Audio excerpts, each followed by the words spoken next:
think you survived the Shibuya incident, you think you've seen the worst Jujutsu Kaisen has to offer. The manga readers are telling us we haven't seen anything yet. In January 2026, the Culling game begins. And this time, it's not a battle for survival. It's a battle for your soul. The official announcement is here. Jujutsu Kaisen Season 3 is in production at Mappa Studios, set to premiere in January 2026, and stream globally on Crunchyroll. This new season will adapt the manga's most infamous arc, the Culling game. But this wasn't just a simple press release. This was a statement of intent. The core creative team from the masterful and brutal second season is returning. Director Shota and writer Hiroshi Seko are back at the helm. This is a crucial detail. It signals to the entire fanbase that the studio has no intention of softening the blow. They are fully committed to preserving the devastating emotional authenticity of this arc. The teaser also confirmed that this will be part 1, implying a split core release. And honestly, that's a good thing. The Culling game is one of the longest and most complex arcs in the entire manga, spanning over 60 chapters. A split season gives Mappa the time they desperately need to do justice, especially after the very public production struggles during the latter half of Season 2. But the most calculated part of this reveal is the global theatrical event planned for November 7, 2025. This isn't just a recap movie titled Jujutsu Kaisen Execution Shibuya Incident X The Culling Games Begin. It will show a re-edited version of Shibuya's horrors, immediately followed by 2 episodes of Season 3. Think about that. They are forcing the audience to re-experience the trauma of Shibuya, the loss, the chaos, the despair, and then, with no time to recover, throwing them directly into the Culling game. It's a deliberate act of psychological conditioning, ensuring we enter this new nightmare carrying the full weight of the last one, just like the characters themselves. To understand where we're going, you have to remember the broken world we were left in. Season 2 didn't end with a reset button, it ended with a complete societal collapse. The single most important event was the sealing of Satoru Gojo. He wasn't just the strongest sorcerer, he was the pillar holding it up the entire Jujutsu world. His removal created a power vacuum that the villains immediately exploited, and the so-called leader of Jujutsu society proved utterly incompetent to handle. Instead of uniting their remaining forces, the Jujutsu higher-ups turned on their own. They declared Satoru Gojo an accomplice, sentenced Principal Yaga to death, and most critically, reinstated Yuji Itadori's execution order. It was a pathetic, self-serving purge that showed they were more concerned with preserving their archaic power structure than saving the world. This internal collapse was mirrored by an external one. The villain, Kenjaku, revealed the existence of curses to the public, shattering centuries of secrecy. This triggered mass panic, which only created more negative emotion, the very fuel for cursed energy. It's a self-sustaining cycle of terror. Japan's economy began to collapse, and the world of Jujutsu Kaisen was plunged into open supernatural chaos. And the characters entering this new world are shells of their former selves. Yuji Itadori, consumed by soul-crushing guilt, haunted by the memories of the massacre Sukuna committed using his body, he watched his mentor Kento Nanami and his friend Nobara Kugasaki die brutal deaths right in front of him. The boy who once questioned his own execution now fully believes he deserves it. He's no longer a hero, he's a tragic figure, a self-described cog, just trying to do one last good thing before he dies. Megami Fushiguro is driven by a single desperate goal: save his sister, Sumiki, who has been forcibly entered into the Culling game.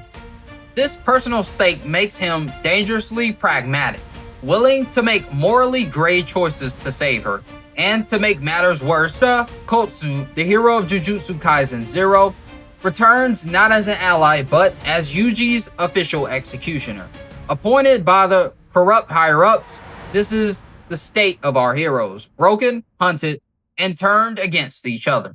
Who do you think is in the worst state heading into the new arc? Let me know your thoughts in the comments below. From these ashes rises Kenjaku's masterpiece, the Culling game. This isn't just another story arc, it's a complete restructuring of the series. It's a nationwide ritualistic deathmatch disguised as a battle royale. The game unfolds across 10 massive barrier colonies in Japan. The players are a mix of two groups, modern people who had cursed techniques forcibly awakened, and ancient sorcerers from the past reincarnated into new bodies. The rules are simple and unforgiving. 1. Players earn points by killing other players. 2. If a player's score doesn't change for 19 days, they are executed via cursed technique removal. This forces participation. 3. A player who gets 100 points can add one new rule to the game. That third rule is our hero's only hope. To save Sumiki, they must enter the game, earn 100 points, and add a rule that allows players to leave. Kenjaku's stated goal is to optimize cursed energy and force human evolution through conflict.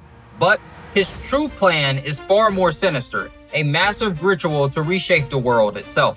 This entire structure is a cynical deconstruction of classic shonen tournament arc. Tournaments are usually about glory, honor, and proving your strength. The Culling game uses that framework but inverts its purpose. There is no honor here, only survival. Camaraderie is a weakness, and victory often means abandoning your morals. And this game is defined by its new cast, who are less like villains and more like tragic figures. There's Hiromi Higuruma, brilliant defense attorney who awakens a cursed technique after losing all faith in the corrupt justice system. His character is a devastating critique of real-world systematic failure. There's Fumihiko Takaba, a failed comedian whose power comedian can make anything he finds funny become reality, a terrifying ability he doesn't even understand. And there's Hajime Kashimo, a reincarnated sorcerer from 400 years ago, driven by a single violent desire to fight Sukuna. This new format marks a fundamental shift in the story's horror. Shibuya was a war. It was external, concentrated, and spectacular. The horror was seeing buildings crumble and beloved characters die in a blaze of glory. The Culling game is different. It's a decentralized, free-for-all survival game. The narrative splinters, following different characters in different colonies, each facing their own personal hell. The scale shifts from epic destruction to intimate psychological brutality. The true horror of the Culling game is internal. The rules are designed to force impossible choices, to make Sumiki, Yuji, and Megami need points. To get points, they have to kill. Their primary objective is now in direct conflict with their core morality. The real antagonist isn't a person, it's the system of the game itself. The most important battles aren't fought with cursed energy, but inside the characters' minds, as they are forced to compromise their humanity piece by piece just to survive another day. This brings us back to the strange phenomenon surrounding the Season 3 announcement. Instead of pure hype, the manga reading community has been filled with pervasive sense of dread. They're issuing ominous warnings expressing genuine worry for anime-only viewers and preparing them for a level of emotional devastation that supposedly dwarfs Shibuya. This isn't about spoiling deaths, it's about the nature of the trauma. Shibuya was a sudden, brutal gut punch. The Culling game is a slow burn psychological horror.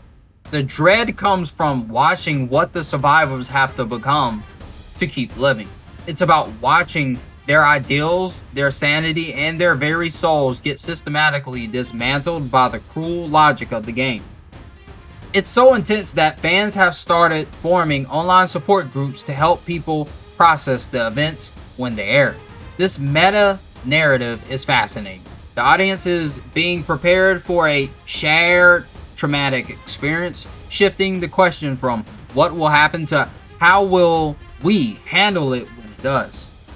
If you're a manga reader, what's one piece of spoiler-free advice you'd give to the anime-only fans? And if you're an anime-only, are you excited or terrified? Let's talk about it. But we can't talk about the beautiful nightmare on screen without addressing the potential nightmare behind it. Studio Mappa exists in a paradox. They are globally celebrated for producing one of the most visually spectacular anime of our time, Attack on Titan, Chainsaw Man, and of course Jujutsu Kaisen. Their work is a huge reason for anime's current global boom. However, their excellence allegedly comes at a staggering human cost. For years, numerous animators have spoken out about what they describe as a toxic work environment and unsustainable crunch culture. During season 2's production, the situation became so dire that multiple animators publicly stated that episodes were being broadcast in an unfinished state, with one infamous episode reportedly only being 30% complete upon release. There were reports of staff being unable to go home for days and being required to sign NDAs to prevent them from speaking out. This is compounded by reports of incredibly low pay, with some freelance animators allegedly earning as little as $1.35 per drawing. It's a wage so low that nearly 90% of new animators are forced to leave the industry within 3 years. This creates a deeply uncomfortable parallel. We are consuming a story about young people being pushed to their breaking points by a cruel and broken system. A story that is allegedly created by talented artists being pushed to their breaking points by a real-world system. It forces us to ask a difficult question that will be central to the discourse around Season 3. Can we separate the art from the artist's alleged suffering?